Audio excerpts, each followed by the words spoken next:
All right, so we look at Cisco switches, switch boot process, Cisco routers, router boot process. First of all, Cisco switches. So you can see these are examples of Cisco switches. So switches provide connectivity for a local area network. So routers interconnect local networks and are needed in wireless area net wide area network environments rather, not wireless. Alright, so these are examples of Cisco what switches. Is Cisco Catalyst 9300 series, alright, Cisco 4300 series routers also. Alright, so let's look at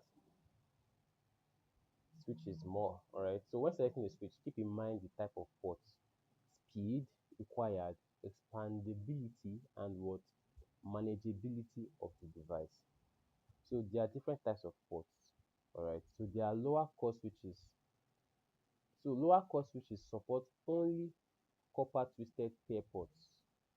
You see that they support only what copper twisted pair ports, which are mostly all those RJ45 cables.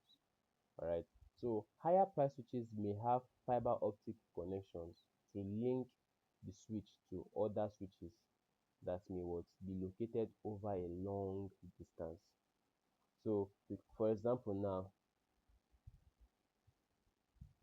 this particular um switch here has what fiber optic ports on it. So a 10 over 100 Ethernet port can only function at either 10 or 100 megabits per second. So switches may also include gigabit Ethernet ports, and they can also operate at what 10 per 100 what megabits per second. So the Cisco Catalyst 9300 48S switch in the figure has what 240 gigabits uplink ports. So these are the what the gigabit uplink ports. So these two here.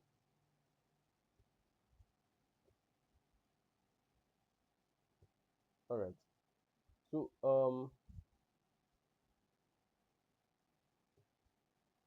when it comes to switches, all right, you also look out for expandability, right? So fixed configurations have a specific type and number of ports or interfaces. So modular devices have expansion slots that provide the flexibility to add what new modules as required, such as Cisco Catalyst 9600 watt chassis. All right, so this is a rack, all right, that gives you the ability to what expand and add more what switches. Then also manageability is another one. All right, a managed switch can be what configured and what controlled. There are videos to watch on the platform. So switches that support power over Ethernet, all right, which is PoE, allows some devices to be powered by attaching a cable from the device to a switch port. So uplink ports are used to connect to other switches. Now that PoE now, there are some, for example, when you want to connect an access point to a network, the access point will need to be powered. All right. So sometimes you might need to get an adapter to connect the power. So the power is being sent to the Ethernet port via via a still an Ethernet port. Oh, okay. So that Ethernet cable you're seeing, your Ethernet cable you're seeing, twisted pair, it has a variety of functions. So that twisted pair cable can transmit any kind of data, and it can also transmit power, right? As it is like that, you can transmit data, you can transmit what power. So the twisted pair, when you have an adapter, so that adapter now is connected to your normal socket outlet, and you connect your internet to it and connect the PoE port to what the access point. Now they are saying here that some switches support what PoE. All right, they support what PoE, which means that all those, for example, if you want to connect a wireless access point to this switch, all right, so it can broadcast to the internet, okay, wirelessly. you would not need a to buy a power adapter for that particular access point. You just need to connect it directly to the switch and it's going to be powered on. So here it says uplink ports are used to connect to other switches. So these are the uplink ports. All right, so they are gigabit ports. Let's look at the switch boot process. So first of all, you just check the components, ensure that the components that came with the switch are available. So this could include the console cable, power cord, Ethernet cable, and switch documentation. So connect the console cable to the switch and start terminal emulation process. Connect the AC power cord, power off the switch, and note that some models do not have an on-off switch. So power on self-test, which is POST, begins.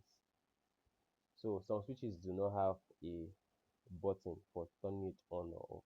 Some of them, once you just plug it to power, once you on your circuit, it just automatically what come on.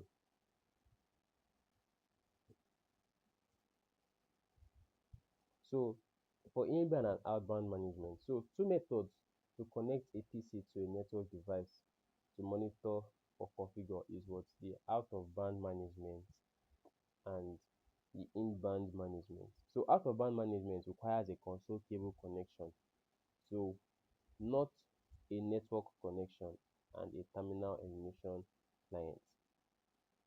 So it is commonly done to initially what configure a device. So when you want to configure a switch, all right, you do that using what this outbound management.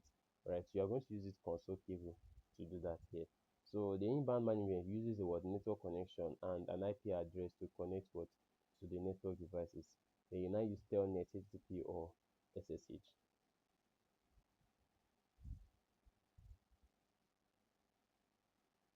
So now there are two files loaded into the RAM when a switch is turned on. All right, which is the ISO image file that is initially stored in flash but loaded into what the RAM. So and also the startup configuration file that is usually what stored in the NVRAM, then loaded into what the RAM and contains configuration what commands. So these are the two things that are just loaded on the RAM before you can now see them on your user interface. Let's look at Cisco routers. So routers have components similar to computers, tablets, and smart devices, which is what they have their operating system, all right, which is they use was the Cisco Internet Work Operating System, which is the IOS, all right. They have a CPU, they have RAM, and they have NVRAM. So NVRAM is what non-volatile random access memory. Remember, RAM is a volatile memory, but now when you have an NVRAM, it is non-volatile. So each router model has different type and number of ports. So for example, now this particular Cisco 4321 integrated switch router has the following connections. It has a multiple console ports, which is used for the initial configuration and command line interface. All right, and you can see this is it. So these are the console ports. All right, it has two RJ45 LAN gigabit internet interface. All right, so these are the 2 gigabit internet ports. It has expansion slot that can hold network interface. All right, this is NIMS. So these are the expansion slots. So when you lose this particular slot, you can put expansion cards there that have extra ports. All right. So for the router, how the router boots up is that once you connect them to power, you mount the device on the rack. All right. Mounting it on the rack usually looks like this. Okay. Then you ground the device, connect the power cord. All right. Connect the console cable and use terminal emulation software on the PC or laptop used to configure the router. Okay, then most routers have what their power on switch. right here. Then observe setup management. So it uses a command line, okay, to get configured. So to access the command line interface on the router, you can do that in three methods. You can use the console port, all right, which is a serial or USB connection, all right, which is for out of band management. So that's when I was talking about that particular cable that was there, all right. So you just use any of the console ports and connect it to your system. You can also use SSH using the network and IP address on the router, okay. So once the router, you connect to the router via one of the LAN, all right. You can also use the aux port that can connect to a modem and a dial-up telephone line. So these are auxiliary ports, okay. And this is what these are management interfaces. All right, I think that's all concerning setting up or Cisco switches and routers. All right, so if you want to practice this, you need a physical router, but you can also use packet tracer to practice this because those same routers, those same interfaces are available on packet tracer, so you can look at them and test how they work, so you can get how they a little bit of how it feels like to work with them physically.